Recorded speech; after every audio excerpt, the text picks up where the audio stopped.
Stats played that one a little bit more confidently. It seemed like herO thought an Oracle was coming, so he was just playing really safe. He wanted to delay that Nexus, and then he just never made it. He was just way far behind, and he just wanted to not make a Nexus and try to kill Stats, but Stats was already way too far ahead. Yeah.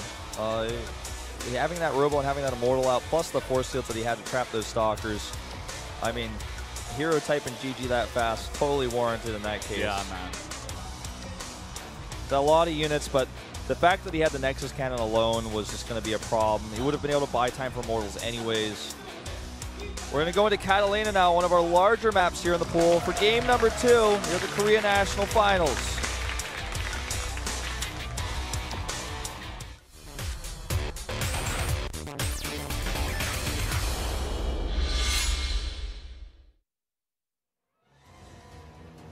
Up here in the north, at about 12:30 in the red, he's up 1-0. It's Stats. KT Rolster. And over here at the 9 o'clock in blue, down a game in this series. For CJ, the favorite tonight, it's herO.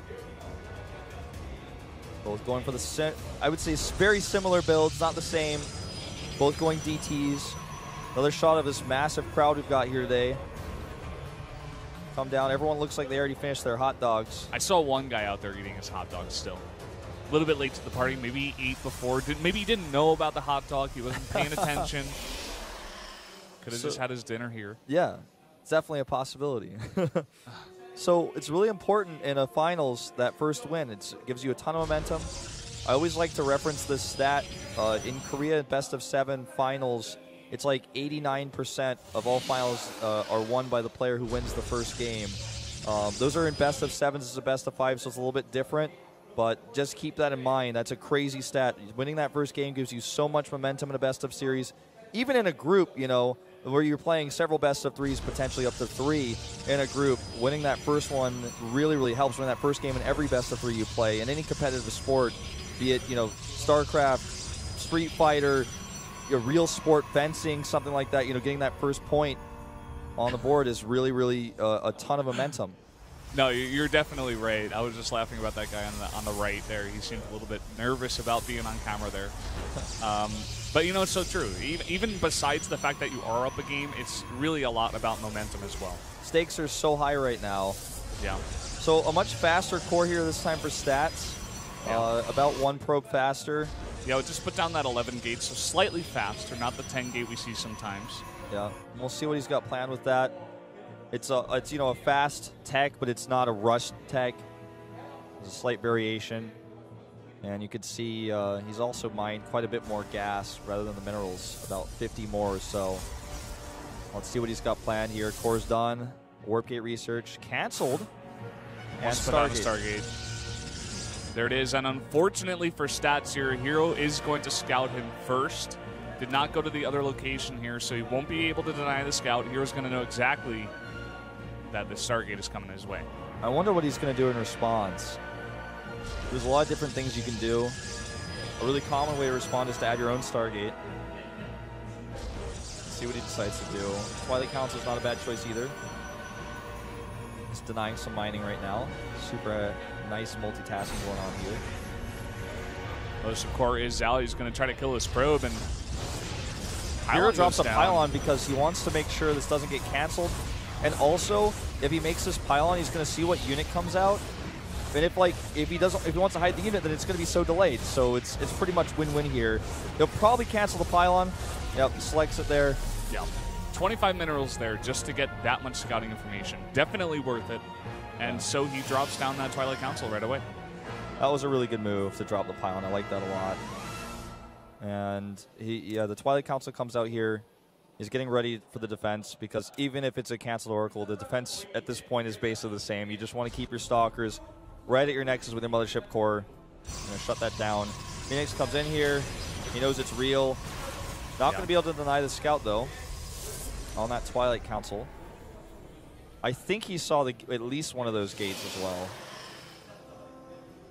Possibly. He saw no Nexus, so fairly reasonable to assume something like that is happening. Yeah. I mean, he sees the Twilight Council, sees a couple Stalkers. Not too far a guess to say that he's probably going for Blink here. Just checking everywhere for pylons and also for dark shrines. Just checking for anything because he doesn't know what's coming with that Twilight tech. Probe is actually trying to sneak across the map, but will be found. And probably all these Phoenix are just going to zone in on him right away. Yep, lifts him immediately. No escape. It's always so crazy that programmers like always see that tiny little blue dot that's going across the map all the time. The mini-map presence is unbelievable. All right, 3 Stalkers versus 3 Phoenixes. Obviously the Stalkers chase the Phoenixes away, but the Phoenixes get now towards that base that's exposed. Sentries are all that's left here to defend. One's going to get picked off right away. The second one looks like it will as well. It's very expensive, and the Phoenixes get away with only shield damage. Meanwhile, those Stalkers are getting closer to the base. Looks like they just want to pressure a little bit since that probe went down. He can't really do much with these. Might be able to trade here, force the Nexus cannon out, and then leave. He also identifies there's no Nexus. That's really what he wants to do at this point. His Nexus is going to be very, very far ahead. We do see that Stats has that Robotech down a lot earlier, and he is going to get these Immortals out much faster. So that's what Stats that's going for him. He does have that tech, but herO has the economy. Uh-oh, this is not looking good. He's going to lose one of these Stalkers right off the bat here. And those Zealots keep the other Stalkers at bay. The rest of the Stalkers that are coming up here very late. This probe does get the pylon off, but he's going to lose a lot of momentum here, losing another Stalker right now, at least a lot of the hit points on it. It does go down, and now he knows what's up. But he's so far out here with these units. I don't know if this is going to be the right choice to blink forward, though, because an Immortal's about to pop out, and he's taking so much damage with these Phoenixes. Super aggressive blink, and he does get the Mothership Core, but he's losing so many units. This costs him so much. The only tech advantage he has in this game is blink, and he no longer has enough Stalkers to really do much with it.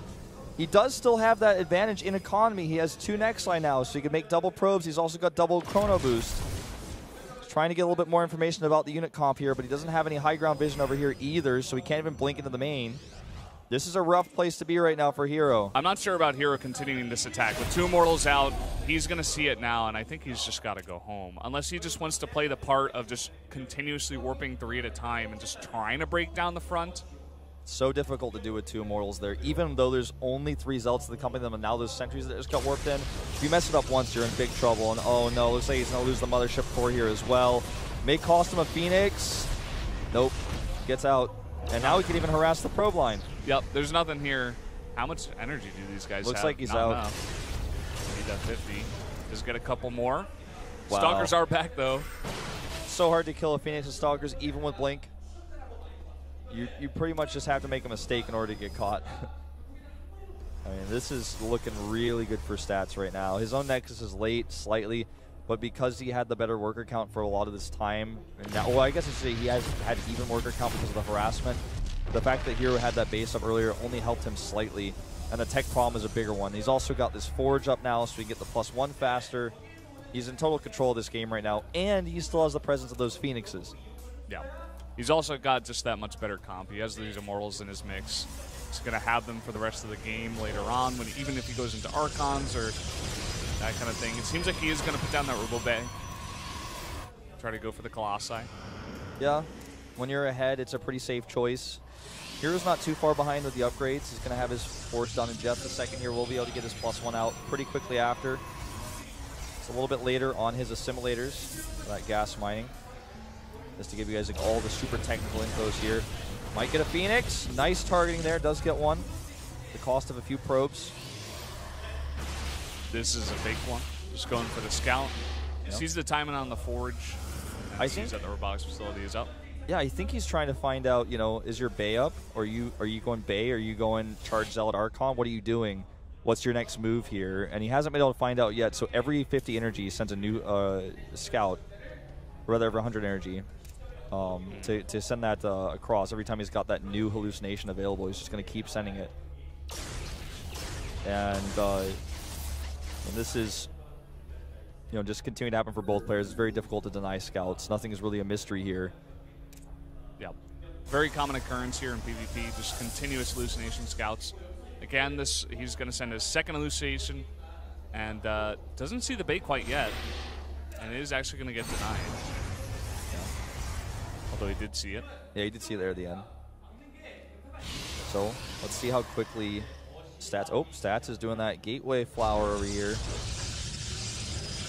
And we're going to see how much he commits to his next aggression. He does get the +2. which means that he really just wants to make sure there's no chance of a third base. Poke a little bit with his tech advantage. Try to take some good trades if he can. Force herO to be on the defensive. And just continue his upgrade lead. Well, with 6 gateways, he might actually just try to hit an attack with charge and +2 and end the game. We'll see what he's got planned. That's a lot of gateways. Yeah, you know, he may just want to roll with his advantage and go for something like that. He's chrono boosting out his upgrades as well very, very fast. And I'm not sure if he was actually able to see with his hallucination when the Forge of herO came up, but if he's paying attention, possibly he will know that his +2 will be ahead. And he could try to hit some kind of timing with +2. Well, if he's being really diligent about clicking on these units every time, and you know, maybe saw the Forge timing, he probably knows he's a little bit ahead. And that's something that he might try to utilize, especially when his +2 finishes. He's probably going to check right away and say, oh, you don't have it yet, we could fight now. The Twilight Council is coming up, or excuse me, the Templar Archives is coming up, so you can get Archons in the mix as well now. I want to point out that we keep talking about how Stats is ahead and he has all these advantages, but herO is catching up. He's, you know, in the mid game of PvP. You can catch up quite quickly. This game is definitely far from over, and herO has a lot of fighting chances to come back here. He's got a very large Blink Stalker army he can use to backstab and maybe catch units. So he's going to keep Stats on his toes here. Yeah, we saw him do it in Game 1 against Sora, you know, with his Blink Stalkers, really just using his multitasking to try to punish Sora. But, you know, in this position, Stats has got 3 Colossi out in a huge army.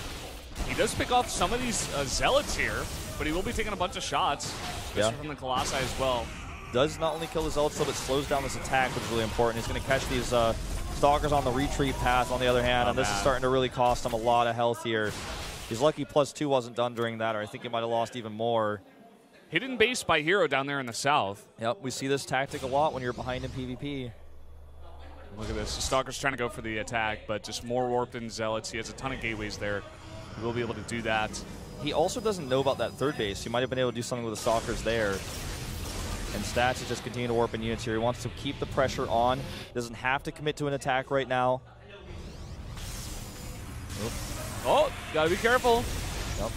Big time warp here. Uses it a bit early. Yeah. And herO's actually able to walk out of it. Feedback goes down on that Mothership core. That's pretty huge for the next part of this battle.